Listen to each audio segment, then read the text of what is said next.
Hey everybody, this is Dustin with a playthrough of Buried Beneath.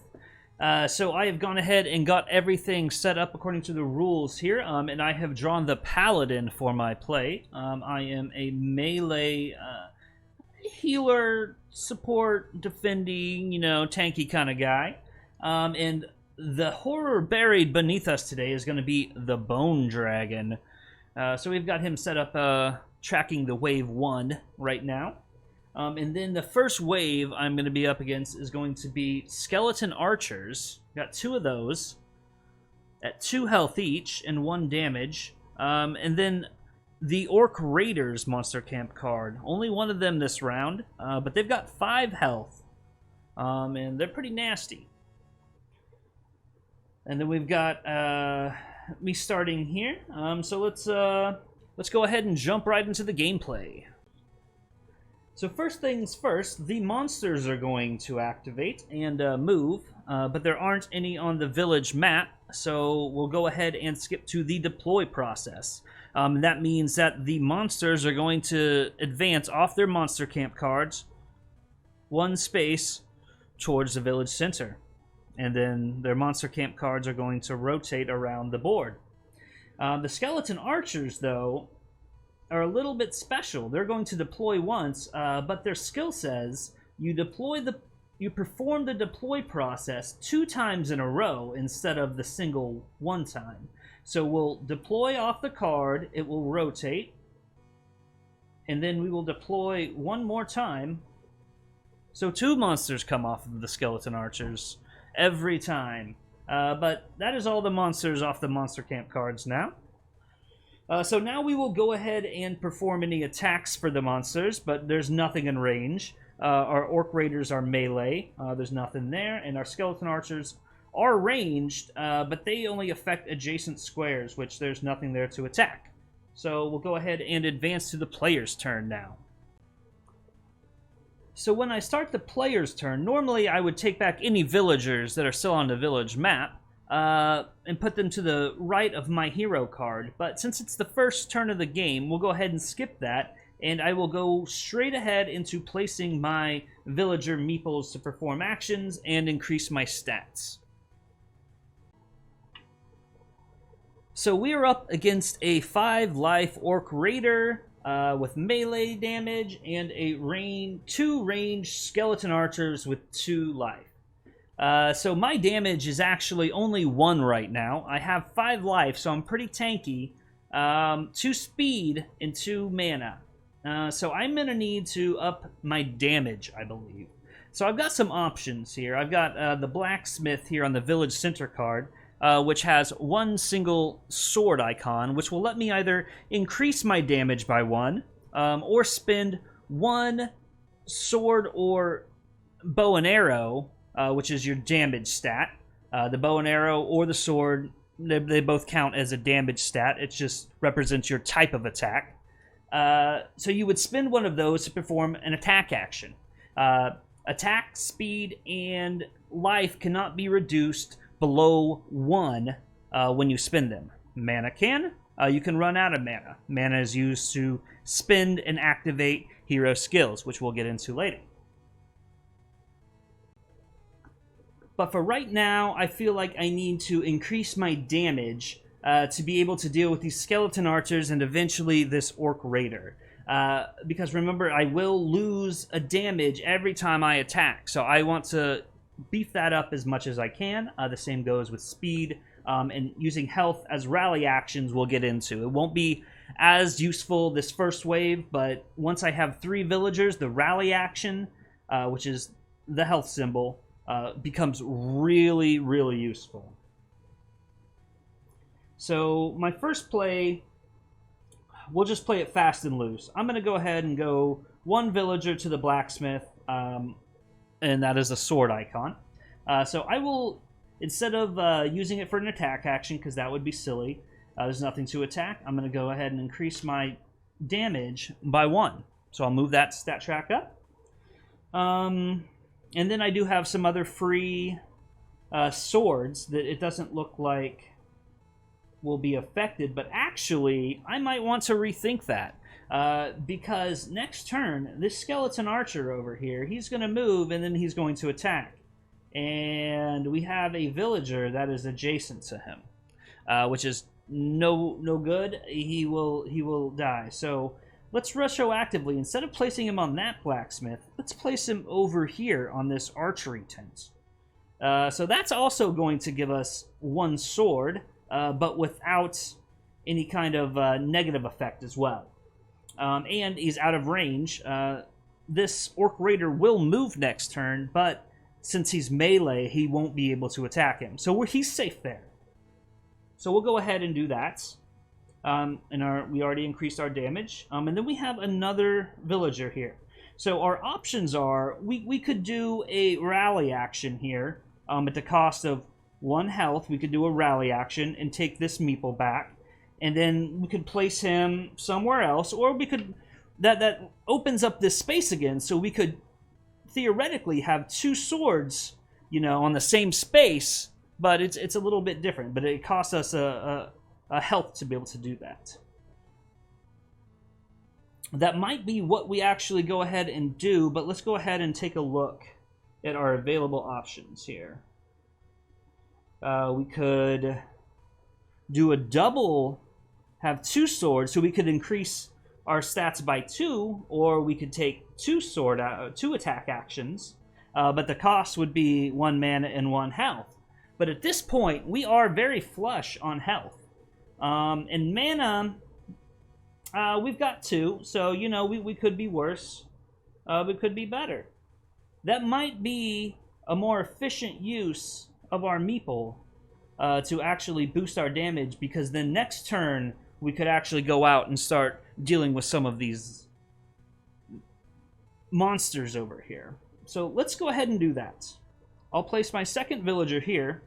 And first off, we have to decrease our mana by 1. Increase our health by 1. And then we'll go ahead and increase our damage by 1 for 1 symbol. And we'll go ahead and do another one there. Just kind of stock up on that. We might be needing some speed next round, but we'll get there when we get there.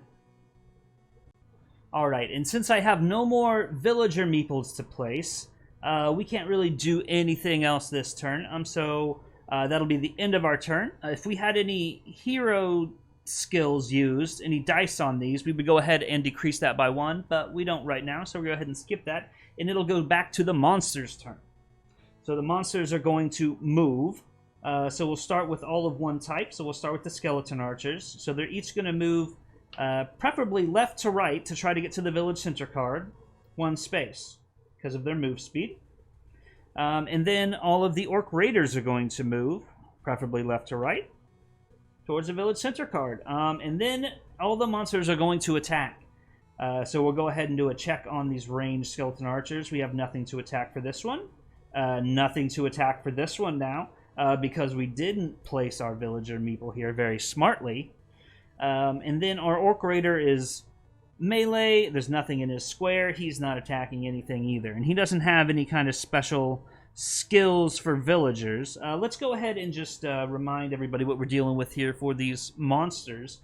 So the skeleton archers, we already went over their first ability, which is the double deploy.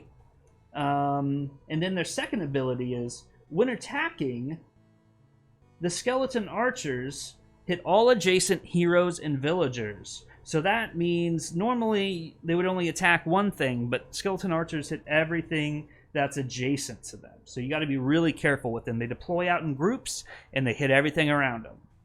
The orc raiders, they treat any location on the village center card as the village center middle red border location. So that makes them a little bit more dangerous because they do damage and make villagers flee 1 space earlier than some of the other monsters. So you want to try to keep them back as much as you can or defeat them early. And then before attacking, move any adjacent heroes in locations adjacent to the Orc Raider into the Orc Raider's location. So that means if we had a hero right here, he would go ahead before he attacks, pull you in, and smack you. So we got to be careful of that too. We don't want to end next to him, which with the Paladin, that makes it a little bit easier because if we're going to be attacking or getting close to them, we're probably going to be in their face, smacking them with our big hammer.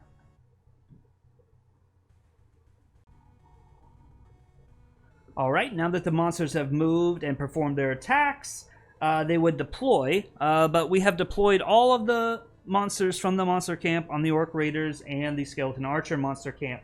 So that process will now be skipped for the remaining of the waves until we get to the next wave and we have more monsters. So now it skips back to the player turn. So I will go ahead and take back any villagers to the right of my card, and I can place them again on the map. So this time we've got 4 damage, 4 life, 2 speed, and 1 mana to work with. So I feel like we need to get rid of some of these skeleton archers. They're moving up quick. We really don't want to lose anything from our village center card because that lasts throughout the game until we get to the final boss. So that's going to make it more difficult for us. So we really want to deal with them. We do have some character skills we can use as well. So the Paladin we've got 1 mana to work with, so we can cast 1 spell unless we find some mana symbols. So we've got just the shrine at the village. Oh, is that the only mana? Oh, that's the only mana stone we've got to work with here. So that doesn't happen very often, but that just makes this spot way more valuable, especially with us having a Paladin here. So if we want some mana, we have to use the shrine, but we have 1 to work with. Let's go over the skills. So we've got Consecrate Ground, which is a 4-turn cooldown, but you gain 2 health, so we'll heal 2, and all enemies adjacent to or in your current location lose 1 health. So that's really nice. It won't kill these guys, but it could weaken them if we run out of damage here. So that's a good AoE damage thing. Then we have Protection Orb. While this skill is in cooldown, reduce all incoming damage by 1. Any villagers in your current location cannot be attacked. So that's a really good one. Once you use it, it goes into effect only for those 3 turns. But during those 3 turns, you just negate 1 damage basically from all attacks, and you protect any villagers. So if you're wanting to use a specific location here, but it's in dangerous territory from monsters moving onto it, you could move your Paladin there, turn on your aura cooldown, and protect them. So little niche use, but it's actually saved me quite a few times. And then the last one is a 6-turn cooldown skill by the light. Move a fled villager from the left side of your card, which is where they go when they flee from the village and they're unusable until the next round. You can remove them from the left back to the right, making them usable again. So basically you're bringing a villager back that you've lost, but it takes 6 turns to refresh, so it's a very powerful ability, but you can only use it once in a while. So with that in mind, and our strength being 4, or our damage being 4 already, we actually could kill that Orc Raider if we increased our damage by 1 more. So here's what I'm thinking. I'm thinking we do... Oh, I don't have enough move speed to get to this guy, though. That's the problem. I was thinking we could move over here, increase our damage, like maybe use this 2-sword one, increase our damage, and perform an attack to go ahead and wipe him out. But... Oh, but we have a move attack we could use. If we had 2 of those... Nope, we don't have that. Alright, let's just deal with some skeleton archers then. Let's not do anything fancy. Let's just bash some skulls. So these skeleton archers are coming here next. So this is not a safe location. This is not a safe location. So we'll go ahead and do a villager here, which has got a boot location, or a boot symbol. So we'll spend that boot. So we'll spend one boot symbol to do a move action. Right? So it brings our speed down to 1, but our move action gets the pre-spent value. So our move is actually 2. So we get to move 2 spaces. So I say we go 1, 2. So we'll go ahead. He's a little bit closer than the other one, so we'll go here first. And then we've got one more villager to place. We don't want to go here because this is not a safe location if we cannot deal with him. But this sword is. We know that. So we'll go ahead and place our villager there to perform an attack action. So it costs us 1 stat, 1 damage stat. So our damage goes down to 3, but we perform a 4 damage attack on the skeleton archer. We do more than he has. He only has 2 life left. Normally you would reduce the die down, but we've outright killed him. So we'll go ahead and remove him from the map. And he is dealt with, and we have no more villagers to place, so that's going to go ahead and end our turn. So we haven't used any skills, nothing to refresh yet, so we'll go ahead and go to the monster turn. Monsters are going to go ahead and move. Skeleton Archer 1 moves here, and then the Orc Raider is going to move 1 here. And then we're going to do attacks. Orc Raider has nothing to attack in his current location.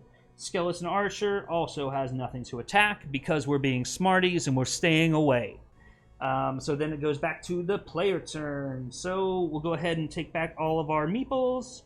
Our villagers will come back to play, and we return our hero back to the village center. So every time the start of your turn comes around and you're not on the village center, you start back there at the beginning of your turn. This does not apply when the boss comes out, though. After the boss comes out, you don't go back to the village center. You are permanently out on the village map, and you don't get any resets on the movement there. But this, coming back to the village center to regroup after every round, it just kind of makes sense thematically. You're coming back to make sure that the village center is okay, and there's no monsters there yet, and you kind of regroup, and you get all of your villagers back to perform, another defense. So let's go ahead and see what we got to deal with here. This guy's getting really close, and he's got a lot of damage, or a lot of life. The Skeleton Archer, we could deal with him pretty easy, but it just makes me scared about this Orc Raider here. But let's just go for it. Let's see what we can do. Oh, this spot is not safe now, though, this movement. But this one is. So we'll go ahead and... oh, we've only got 1 move speed, though. So that move action would only get us here, which isn't going to help us.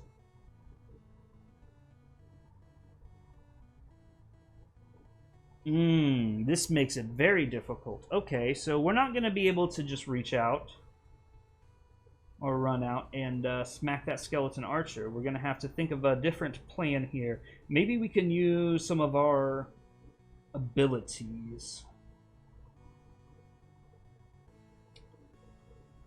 That'll do 1 damage.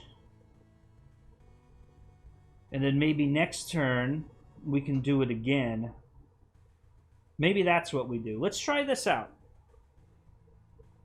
So we'll go ahead and go here. We would normally reduce our speed by 1, but remember, speed cannot be reduced further than 1. So we'll do a 1 move location for free.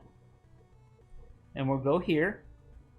And then we're going to use our last mana here. And you will be safe.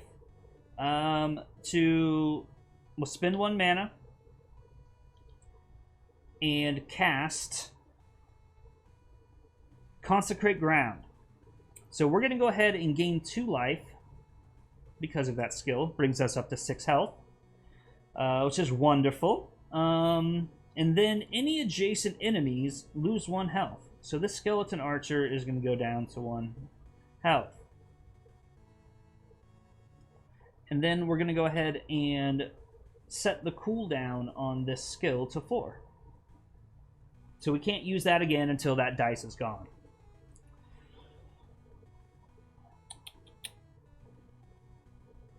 But that gives us a little bit more health to work with. We'll see what we can do. All right.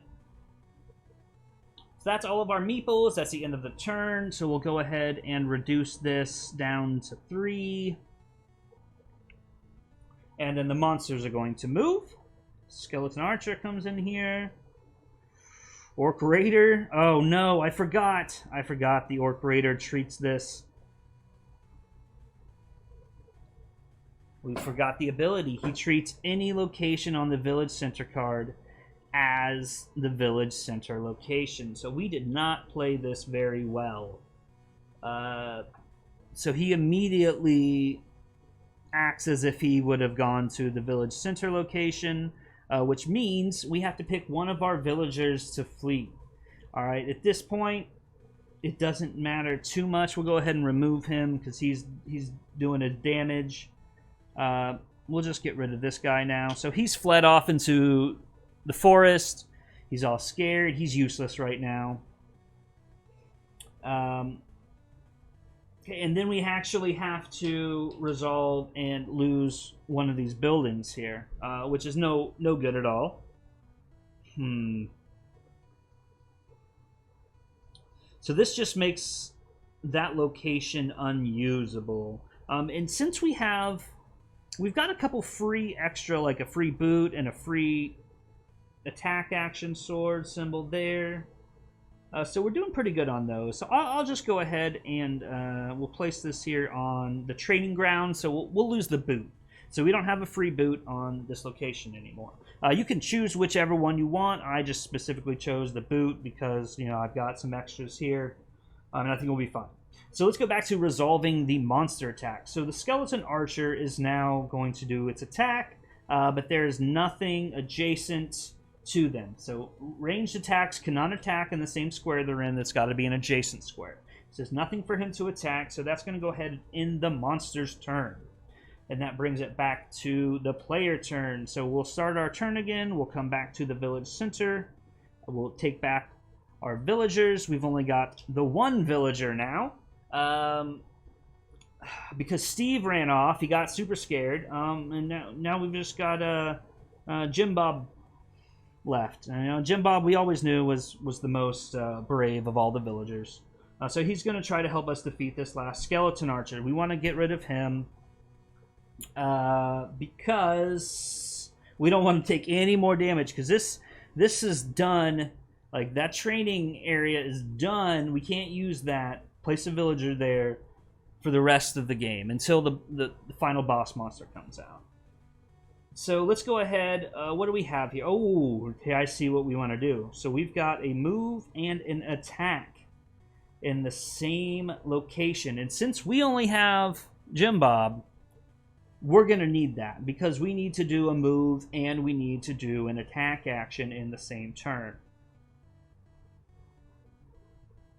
So let's go ahead and place Jim Bob there, and we'll first perform our move action. We've got 1 speed, so we'll move 1. We can't pay more than 1, so we'll stay there. And then we'll use the sword icon to do an attack action. So our attack is currently at 4? Oh no, it was down to 3. So our attack's at 3. So we'll reduce that down to 2, and we'll do a 3 attack on the Skeleton Archer, killing him. Woo! So that's it. So we just beat wave 1. We took a little bit of damage, but for the most part, I think we did pretty good. So for the next wave, what we would do to set up, we would go ahead and reset back to the center. We would reset all of our stats, take back any cooldowns, reset all of our stats back to the beginning. So we've got 2 mana, 1 damage, 2 speed, 5 health. And then we would take back all of our villagers. We went and we collected them. Steve, we went and found Steve, told him to come back. And while we were out finding Steve, we actually found Carol. And she came back with us to the village, and now we've got 3 villagers to work with for the next round. And the way it works is we're going to flip over our previous monsters. Unless we're on wave 2 already, then we grab the next ones, but that's all in the rulebook. In this case, on wave 2, we would flip them over, and we're fighting a giant spider. Actually, 3 giant spiders and 3 treasure chests? Interesting. That just looks like a normal treasure chest to me. I don't know about you guys. But we would go ahead and fill these out. The treasure chests have 3 life, and there's 3 of them.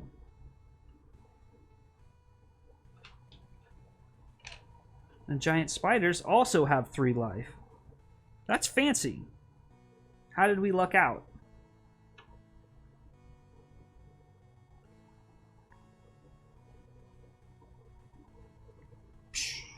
And we are ready to go for wave 2. But I am going to stop it there. I think we've gone enough. If you guys have any questions on anything you saw, go ahead and pop them in the comments here. But yeah, that is Buried Beneath. Currently on crowd sale. Go ahead and check it out. Links in the description.